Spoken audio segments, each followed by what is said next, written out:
Welcome बच्चों, once again back to the class with lecture number 14। और अब हमें अपने इलेक्ट्रोस्टैटिक्स की इस सीरीज में आगे बढ़ना है एक नए टॉपिक की तरफ, and that is application of Gauss theorem. जैसे कि मैंने आपको लास्ट लेक्चर में भी बताया था ना, लास्ट में, कि अब आगे आने वाले हैं एप्लीकेशंस ऑफ गॉस थ्योरम। और एप्लीकेशंस ऑफ गॉस थ्योरम में हमारे पास होते हैं 5 headings, 5 different applications, and those 5 applications of Gauss theorem are there written on the board. पहला एप्लीकेशन जो हम करेंगे that will be proof of Coulomb's law. In the first application हमें क्या करना है? हमें Gauss theorem को यूज करके Coulomb's law का प्रूफ करना है. Second application will be to find out electric field due to a point charge. Point charge का इलेक्ट्रिक फील्ड निकालना है। सर वो तो हमने पहले भी निकाला था और हमें आज तक फॉर्मूला याद है कि पॉइंट चार्ज का फॉर्मूला होता है 1/4πε0 चार्ज अपॉन डिस्टेंस का स्क्वायर। यस बेटा, बिल्कुल पहले भी निकाला था, लेकिन पहले निकाला था यूजिंग द कॉन्सेप्ट या using the definition of electric field intensity. अब इसी काम को करना है यूजिंग गॉस थ्योरम। अब ये गॉस थ्योरम का एप्लीकेशन बन गया है, तो अब यही चीज आपको निकालनी है यूजिंग गॉस थ्योरम। और फिर गॉस थ्योरम का यूज करके निकालेंगे electric field due to a line charge. अब लाइन चार्ज का मतलब क्या है? लाइन चार्ज का मतलब समझेंगे। Then we will be calculating electric field due to a sheet of charge. Then we will be calculating electric field due to a charge conducting sphere, या फिर चार्ज स्फेरिकल शेल भी बोल सकते हैं। यहां पर चार्ज स्फेरिकल शेल बोलेंगे वो ज्यादा ठीक रहेगा, चार्ज स्फेरिकल शेल। अब नाउ द क्वेश्चन इज कि ये लाइन चार्ज, ये शीट ऑफ चार्ज और ये चार्ज स्फेरिकल शेल, ये सब चीजें क्या है? अगर हमें यही नहीं पता तो हम गॉस थ्योरम से इनकी वजह से आने वाला इलेक्ट्रिक फील्ड कैसे निकालेंगे? देखो, सब जगह इलेक्ट्रिक फील्ड ही तो निकालना है, सब जगह इलेक्ट्रिक फील्ड ही निकालना है। तो अब सबसे पहली चीज हमारे लिए हो जाती है कि ये लाइन चार्ज क्या होता है, ये शीट चार्ज क्या होता है, ये चार्ज स्फेरिकल शेल क्या होता है, इनको समझना। और इनको समझने के लिए ही आज का हमारा लेक्चर है, that is going to be the lecture number 14। और आज की हमारी हेडिंग है कंटिन्यूअस चार्ज डिस्ट्रीब्यूशन। पहले हम करेंगे कंटिन्यूअस चार्ज डिस्ट्रीब्यूशन में। इस हेडिंग में हमको समझ आएगा कि लाइन चार्ज क्या होता है, शीट ऑफ चार्ज क्या होता है, और चार्ज स्फेरिकल शेल का मतलब क्या है। ये सब चीजें आपको यहां समझ में आएंगी। तो स्टार्ट करते हैं आज की हेडिंग। अपने रजिस्टर में हेडिंग सजा लो, and the heading is continuous charge distribution. Application वाली हेडिंग नेक्स्ट लेक्चर में आएगी।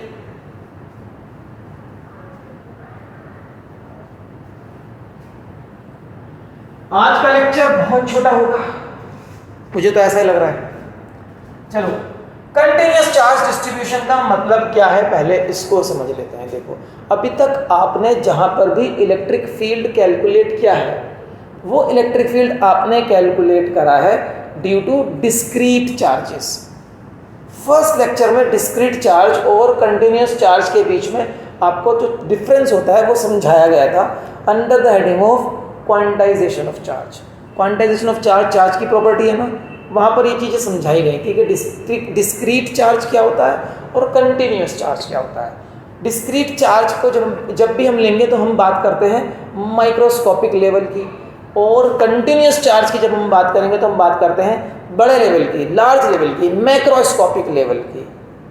तो देखो, आपने अभी तक electric field due two point charge निकाला है, electric field due two point charge. Suppose ये कोई पॉइंट चार्ज है Q, तो ये तो एक ही चार्ज है ना, तो ये डिस्क्रीट ही तो हुआ। डिस्क्रीट का मतलब होता है डिसकंटिन्यूअस। माइक्रोस्कोपिक लेवल पर अगर आप चार्ज पार्टिकल की काउंटिंग कर पा रहे हो, ये कह सकते हो कि अगर आप चार्ज पार्टिकल्स कितने हैं एक जगह पर, उनकी अलग अलग काउंटिंग कर पा रहे हो, तो आप कहोगे कि आप माइक्रोस्कोपिक लेवल पर हो, डिस्क्रीट लेवल पर हो, डिस्क्रीट नेचर ऑफ चार्ज के लेवल पर हो। वहाँ पर आप चार्ज को डिसकंटिन्यूअस की तरह देख सकते हो। ठीक है, तो यहाँ पर एक पार्टिकल है चार्ज का और उससे इलेक्ट्रिक फील्ड निकालना था r डिस्टेंस पर। मान लो कोई पॉइंट P है, यहाँ पर इलेक्ट्रिक फील्ड का फॉर्मूला हमने फाइंड आउट किया था 1/4πε0 चार्ज अपॉन डिस्टेंस का स्क्वायर। फिर एक सिस्टम आया था मेरे पास दो चार्जेस का, 2 पॉइंट चार्जेस थे ना यहाँ पर भी, जिसको हमने बोला था डायपोल, याद है ना आपको डायपोल? 2 पॉइंट चार्जेस का सिस्टम था जिसको हमने बोला था डायपोल, और डायपोल से इलेक्ट्रिक फील्ड कैलकुलेट किया था, याद है आपको? Electric field on axial line पर अगर पी पॉइंट है, या electric field on equatorial line पर अगर कोई पी पॉइंट है। तो यहां पर भी जब आपने इलेक्ट्रिक फील्ड ड्राइव किया था, एक्सियल लाइन का ड्राइव करा हो या इक्वेटोरियल लाइन का ड्राइव करा हो, तो आपने क्या करा था? आपने पहले इस चार्ज का इलेक्ट्रिक फील्ड, मान लो ये वाला चार्ज है चार्ज 1 और ये वाला चार्ज है चार्ज 2, तो पहले आपने फर्स्ट चार्ज का इलेक्ट्रिक फील्ड फाइंड आउट किया यहाँ पर, मान लो उसकी value I E1, towards the charge I थी ना नेगेटिव चार्ज। फिर आपने सेकंड चार्ज का इलेक्ट्रिक फील्ड फाइंड आउट किया यहाँ पर, मान लो उसकी वैल्यू आई E2। देखो अलग अलग चार्ज का इलेक्ट्रिक फील्ड फाइंड आउट कर रहे हो ना, तो आप यहाँ पर भी चार्जेस को कैसा लेकर चल रहे हो? अलग अलग, मतलब डिस्क्रीट। दो चार्जेस हैं, चार्जेस की काउंटिंग कर पाए, आपके दो ही चार्ज पार्टिकल हैं, चलो दो चार्ज पार्टिकल का इलेक्ट्रिक फील्ड निकालना है, कोई बात नहीं, इसका अलग निकालते हैं, इसका अलग निकालते हैं, फिर electric field is a vector quantity, तो इन दोनों इलेक्ट्रिक फील्ड E1 E2 का वेक्टर के अकॉर्डिंग रिजल्ट निकाल देंगे। वैसे ही यहाँ पर भी किया था इस पॉइंट पर भी कि E1 electric field negative charge का इधर होगा, E2 पॉजिटिव चार्ज का इलेक्ट्रिक फील्ड इधर होगा। इलेक्ट्रिक फील्ड वेक्टर क्वांटिटी है, दो ही तो चार्ज हैं, दो ही फील्ड आए हैं, वेक्टर सम करके निकाल देंगे रिजल्ट इलेक्ट्रिक फील्ड का। यही करना था वहां पर एक्सियल लाइन और इक्वेटोरियल लाइन। लेकिन अगर आपके पास बहुत सारे नंबर ऑफ चार्ज पार्टिकल्स आ जाएं किसी ऑब्जेक्ट पर और आप उनकी काउंटिंग ना कर पाओ, तो अब आप माइक्रोस्कोपिक लेवल पर नहीं हो। ये था माइक्रोस्कोपिक लेवल, ये भी और ये भी। लेकिन अगर ये नंबर ऑफ चार्जेस बहुत सारे हो जाएं, किसी भी सरफेस पर आए या किसी भी ऑब्जेक्ट पर आ जाएं, बहुत सारे नंबर ऑफ चार्जेस, उन सभी चार्जेस की वजह से इलेक्ट्रिक फील्ड पूछा जाए, तो क्या आप एक एक चार्ज का इलेक्ट्रिक फील्ड अलग अलग बताओगे? ये सोचकर बताना मेरे को। सपोज ये कोई सरफेस है या ये कोई शीट है, इसके ऊपर बहुत सारे चार्जेस हैं, इतने सारे चार्जेस कि आप नहीं काउंट कर सकते, बहुत सारे चार्जेस हैं, there are so many charges on it। और अब आपसे कहा जा रहा है कि इस शीट से थोड़ी दूर पर एक पॉइंट है P, जैसे यहाँ से थोड़ी दूर पर एक पॉइंट था P, यहाँ से भी इसके डायपोल के सेंटर O से थोड़ी दूर पर था एक पॉइंट P, R डिस्टेंस लेते हैं ना हम उसको, वैसे यहाँ से भी एक पॉइंट है इस शीट से थोड़ी दूर R। यहाँ पर बता दो इलेक्ट्रिक फील्ड कितना होगा? क्या करोगे? अब आप मुझे बताओ क्या करोगे? क्या हर एक चार्ज का इसका इलेक्ट्रिक फील्ड मार्क करोगे E1, फिर इसका इलेक्ट्रिक फील्ड मार्क करोगे E2, फिर इसका इलेक्ट्रिक फील्ड मार्क करोगे E3, कितने मार्क करोगे और कैसे इन सब का रिजल्ट निकालोगे? तो प्रॉब्लम तो आ गई ना। ये वाला मेथड अगर अप्लाई करोगे तो बहुत ज़्यादा आपको मेहनत करनी पड़ेगी, बल्कि इस मेथड से होगा ही नहीं, मैं तो ये बोलता हूँ। इस तरीके के डिस्ट्रीब्यूशन ऑफ चार्जेस को बोलते हैं कंटिन्यूअस चार्ज डिस्ट्रीब्यूशन। क्या बोलते हैं? Continuous charge distribution. और यही आज आपकी हेडिंग भी होने वाली है। यही तो हेडिंग लिखी है आज आपने अपने रजिस्टर्स में, कंटिन्यूअस चार्ज डिस्ट्रीब्यूशन। कैसा चार्ज डिस्ट्रीब्यूशन? कि अगर किसी सरफेस पर, सपोज ये मेरे पास एक सरफेस है, इस पूरे सरफेस को मैंने कुछ चार्ज दे दिया, तो there will be so many charge particles on it. क्या काउंट कर पाएंगे आप? नहीं काउंट कर पाएंगे। तो this type of charge distribution is known as continuous charge distribution, जहां पर चार्ज पार्टिकल्स की काउंटिंग बहुत ज्यादा हो जाए, इसको बोलते हैं मैक्रोस्कोपिक लेवल। मैक्रोस्कोपिक लेवल पर डिस्क्रीट नेचर ऑफ चार्ज को हम नेग्लेक्ट कर देते हैं। मैक्रोस्कोपिक लेवल पर आ गए, this is macroscopic level, this is macroscopic level, मतलब लार्ज लेवल पर, बड़े लेवल पर आ गए हैं। And at microscopic level, at this level, discrete nature of charge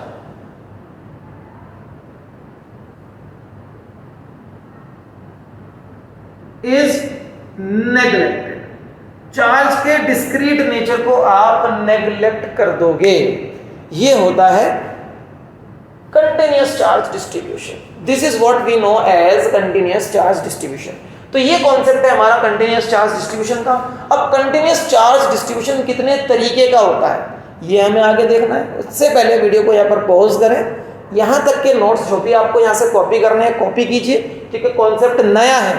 तो ये चीज़ें मैंने कॉन्सेप्ट ही तो डिस्कस किया है यहाँ पर, तो इसको कैसे भी करके अपने नोट्स में आपको मेंशन करना है।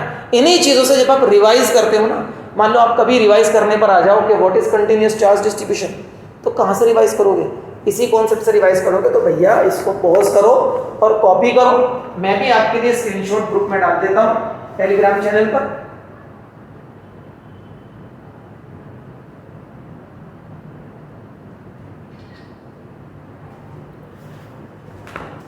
आगे बढ़ते हैं, इसको रब करना होगा हमें आगे बढ़ने के लिए। और अब हम देखेंगे कि कंटिन्यूअस चार्ज डिस्ट्रीब्यूशन कितने तरीके का हो सकता है। उससे पहले चलो मैं आपको एक चीज यहीं इसी डायग्राम पे समझा देता हूं। देखो, अब कंटिन्यूअस चार्ज डिस्ट्रीब्यूशन का टॉपिक यूज करने के लिए, इस कॉन्सेप्ट को यूज करने के लिए हमें करना क्या होगा? हमें यह करना होगा कि आप मान लीजिए शीट ऑफ चार्ज है, इस शीट पर एक छोटा सा एरिया तो मार्क कर सकते हैं ना। अब ये एरिया है बहुत स्मॉल, इस एरिया को मैं लिखूंगा ds, वेरी स्मॉल एरिया। अब ये इतना स्मॉल है कि मैक्रोस्कोपिक लेवल पर तो ये स्मॉल है, लेकिन माइक्रोस्कोपिक लेवल पर नहीं पहुंचा, ये याद रखना, ठीक है। इतना भी स्मॉल नहीं कर देना है कि बस एक ही चार्ज पार्टिकल आए इसके अंदर, ऐसा नहीं करेंगे। समझ रहे हो ना? ये लाइन बहुत इंपॉर्टेंट है भैया, इसको नोट डाल के लिख लो कि ये जो स्मॉल एरिया लिया है कंटिन्यूअस चार्ज डिस्ट्रीब्यूशन का, एक स्मॉल एरिया जो लिया है, स्मॉल एरिया या स्मॉल एलिमेंट कह लो इसको, ये जो स्मॉल एरिया लिया है ये इतना भी स्मॉल नहीं है कि माइक्रोस्कोपिक लेवल पर चला जाए। माइक्रोस्कोपिक लेवल पर नहीं जाना, वरना फिर वही डिस्क्रीट नेचर हो जाएगा। जो प्रॉब्लम खड़ी है जिसे सॉल्व करना है वहीं पहुंच जाओगे, ऐसा नहीं करना है। तो एक स्मॉल एरिया लेना है जो मैक्रोस्कोपिक लेवल पर स्मॉल एनफ हो लेकिन माइक्रोस्कोपिक लेवल पर नहीं पहुंचे, ये नोट करो। This small area is small at macroscopic level but it has not reached the microscopic level, so that हम डिस्क्रीट नेचर को नेग्लेक्ट कर सके। स्मॉल एरिया लोगे तो अब आपको पता करना है कि इस स्मॉल एरिया में कितना चार्ज है। तो स्मॉल एरिया में स्मॉल चार्ज ही तो होगा। This dq is small charge, very small amount of charge.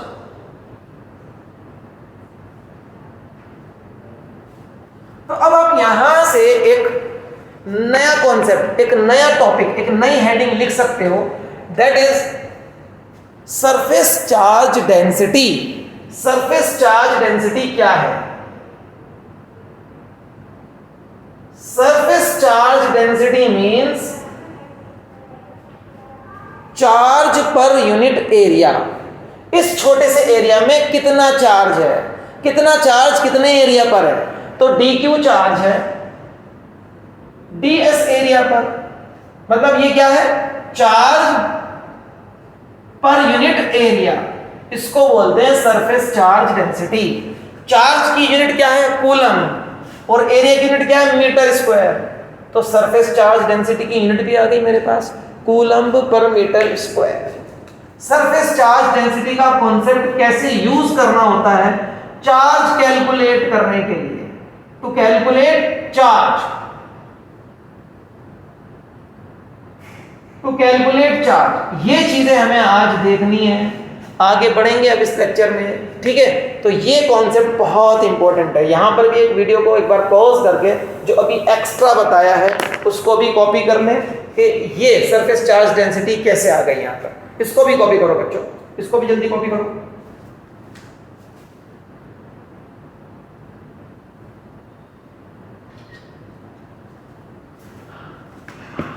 अब बढ़ते हैं आगे।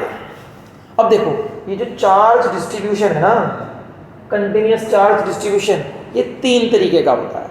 अब ये 3 हेडिंग हमें पढ़नी है और आज का टॉपिक कंप्लीट हो जाएगा। पहला तरीका है चार्ज डिस्ट्रीब्यूशन का line charge distribution.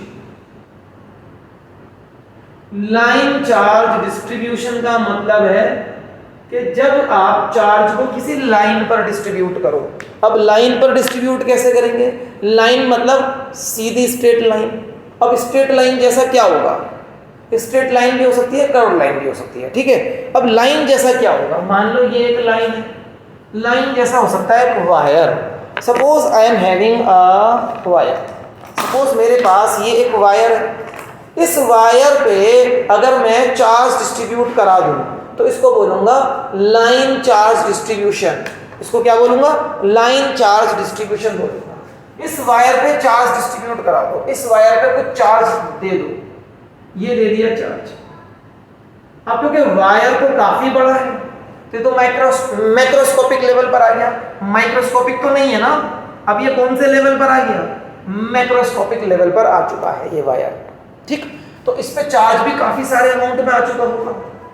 Suppose the charge given on this wire is, charge distributed on this wire या charge given to the wire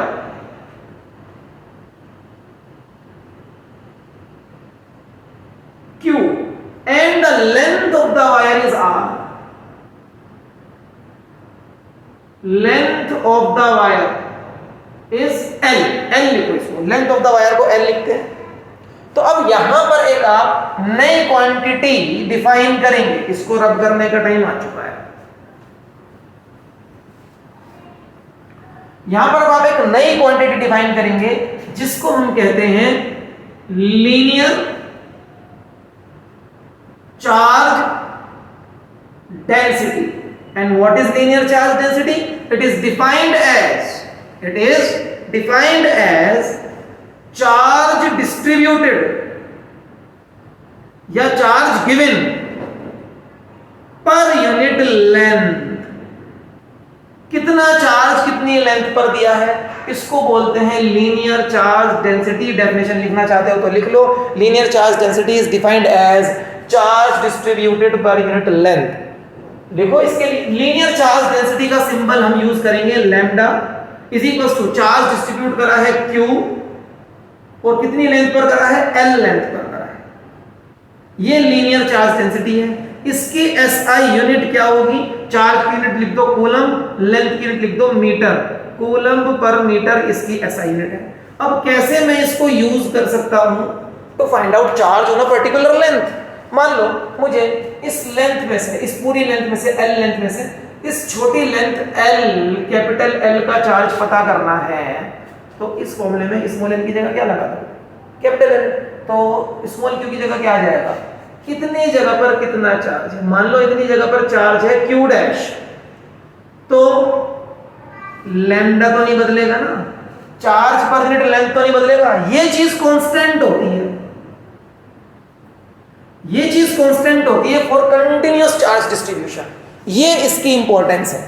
continuous charge distribution में जो लीनियर चार्ज डेंसिटी है वो कांस्टेंट रहेगी, बिल्कुल ऐसे ही जैसे सरफेस चार्ज डेंसिटी कांस्टेंट रहती है। ये यूनिफॉर्म चार्ज डिस्ट्रीब्यूशन कहलाता है, इसको बोलते हैं uniform charge distribution. This is also known as uniform charge distribution. Continuous का मतलब जिसमें यूनिफॉर्मिटी हो, जो चार्ज डिस्ट्रीब्यूशन पूरी जगह पर एक जैसा हो। ऐसा ना हो कि कहीं पर बहुत सारा चार्ज कम जगह पर डाल दिया है और दूसरी जगह पर बहुत कम चार्ज आपने डाला है, ऐसा नहीं है। यूनिफॉर्मली चार्ज को डिस्ट्रीब्यूट करा है तो फिर ये लैम्डा मतलब लीनियर चार्ज डेंसिटी कांस्टेंट रहेगा, ये सरफेस चार्ज डेंसिटी कांस्टेंट रहेगा। अब इसकी बात करते हैं, क्योंकि ये कांस्टेंट है तो लैम्डा तो कांस्टेंट है, लेकिन अब Q डैश अपॉन L, तो क्या यहां से मैं Q dash is equal to lambda L लिख सकता हूं। अब मुझे पता चल गया L लेंथ अगर मैं लूंगा इस वायर की तो उसमें कितना चार्ज है। This is how you can use this concept to find out the amount of charge on a given length। इस तरीके से आप यूज कर सकते हैं इस कॉन्सेप्ट को। ये हो गया हमारा लाइन चार्ज डिस्ट्रीब्यूशन, जहां से आपने एक टॉपिक पढ़ा लीनियर चार्ज डेंसिटी, इंपॉर्टेंट है। आगे बढ़ते हैं। नेक्स्ट है हमारा यही जो मैंने अभी रब करा है। What is this? ये है surface charge distribution.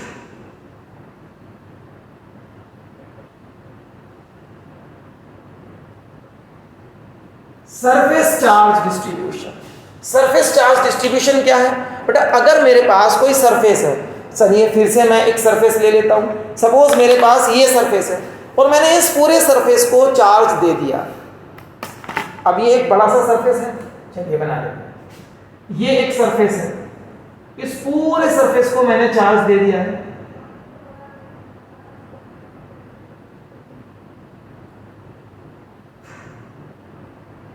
And the charge has been distributed uniformly. ऐसा नहीं कि कहीं पर ज्यादा चार्ज दिया हो कहीं पर कम, यूनिफॉर्म डिस्ट्रीब्यूशन ऑफ चार्ज होता है। तो अब अगर मैंने इस सरफेस को जो चार्ज दिया है, charge given to the surface या charge distributed on this surface is Q, और इस सरफेस का एरिया ऑफ दिस सरफेस, इस सरफेस का एरिया अगर A है, मान लो A ले लो या S ले लो, आपका मन है, A है, तो यहां पर एक नई क्वांटिटी हम डिफाइन करेंगे, जैसे यहां करी थी लीनियर चार्ज डेंसिटी, यहां पर डिफाइन कर सकते हैं surface charge density, and it is defined as, लिख लो definition, surface charge density is defined as charge distributed per unit area, charge distributed per unit area. ये डेफिनेशन, ये फॉर्मूला सरफेस चार्ज डेंसिटी का। इसका symbol हम use करते हैं sigma, this is sigma, okay. Sigma symbol use करेंगे, कितना charge distribute करा, Q, कितने एरिया पे डिस्ट्रीब्यूट करा, A एरिया पे डिस्ट्रीब्यूट करा। तो ऐसा यूनिट लिखनी हो तो charge upon area, coulomb per metre square, coulomb per metre square is the SI unit. अब क्या मैं इस कॉन्सेप्ट को यूज कर सकता हूं, एक पर्टिकुलर एरिया, मान लो यहां से एक पर्टिकुलर एरिया है S एरिया में कितना चार्ज आया, मान लो इस एरिया में चार्ज आया कैपिटल Q, तो अब ये सिग्मा तो कांस्टेंट रहेगा ना, क्योंकि यूनिफॉर्म चार्ज डिस्ट्रीब्यूशन है। This sigma is constant, why? Because the charge distribution is uniform, because of uniform charge distribution, because of uniform charge distribution, ये कांस्टेंट है। तो अगर ये सिग्मा कांस्टेंट है तो क्या मैं कह सकता हूं सिग्मा इज इक्वल्स टू, अब जो सरफेस है और उस पर जितना चार्ज है तो चार्ज अपॉन सरफेस। तो क्या मैं यहां से Q की वैल्यू लिख सकता हूं? Yes, Q is equals to sigma into S, surface area. S is the surface area of this surface, ये जो रेड वाला मार्क कर रखा है, ओके, ये जो स्मॉल वाला मार्क कर रखा है। इस तरीके से हम सरफेस चार्ज डेंसिटी वाला कॉन्सेप्ट यूज करेंगे तो हम एक गिवन एरिया पर कितना चार्ज है ये फाइंड आउट कर सकते हैं, ओके। तो ये हमारा second type of charge distribution हो गया। Third type of charge distribution क्या होता है? Third type of charge distribution होता है वॉल्यूम चार्ज डिस्ट्रीब्यूशन। इस बार चार्ज को किसी वॉल्यूम पर डिस्ट्रीब्यूट करना है तो एक ऐसा ऑब्जेक्ट होगा जिसने, जो सॉलिड ऑब्जेक्ट हो और जिसने अपने अंदर वॉल्यूम को ऑक्युपाई करा हो। जैसे कि ये मान लो ये एक सॉलिड ऑब्जेक्ट है, सॉलिड ही है वैसे तो, ठीक है ना, this is a solid object, और इसको आपने चार्ज दिया और इसकी पूरी वॉल्यूम में चार्ज आ गया, अंदर से लेके बाहर तक चार्ज यूनिफॉर्मली डिस्ट्रीब्यूटेड है इस ऑब्जेक्ट पर। सपोज मैं एक ऐसा ही ऑब्जेक्ट बना लेता हूं, मेरे पास ये एक ऑब्जेक्ट है, ये एक सॉलिड ऑब्जेक्ट है, it is a solid object. इसके अंदर से बाहर तक मटेरियल भरा हुआ है, अंदर से बाहर तक इसमें मटेरियल भरा हुआ है, और इसको मैंने चार्ज दिया तो इसमें अंदर से बाहर तक ये चार्ज डिस्ट्रीब्यूट हो जाएगा लाइक दिस।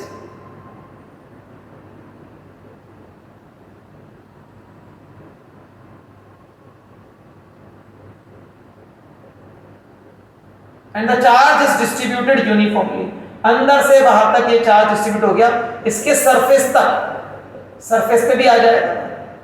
ये सब पॉजिटिव चार्ज का एग्जांपल हम लेकर चल रहे हैं। ये सारा चार्ज डिस्ट्रीब्यूट हो गया। Suppose the charge distributed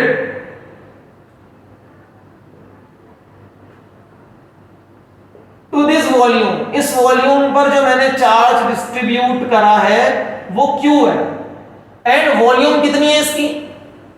volume of this object is V।